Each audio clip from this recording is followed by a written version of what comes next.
Hvordan er det, man opretter prismærker? Se vores guide lige her. Stand har jeg tips til børn eller dag. Så snart du har booket standen, kan du gå i gang med at oprette dine prismærker. Det kan du enten gøre inde i appen eller inde på hjemmesiden. På tøj skal der være 3 beskrivelser, og på alle ting og alt udstyr skal der være 2 beskrivelser.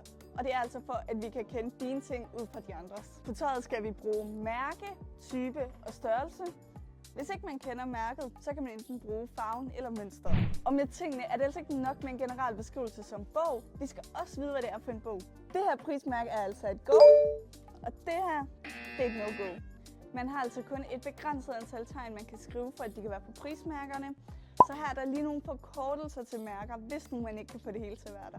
Og mit allerbedste tip, når man skriver prismærker, det er altså at lægge dem i samme rækkefølge. Så jeg taster prismærket, og så lægger jeg dem fladt ned i posen.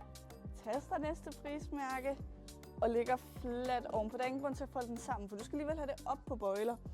Og så får du det altså ud i samme rækkefølge, som du har tastet det. Det var mit bedste råd til, når du skal oprette prismærker. Så hvad venter du på?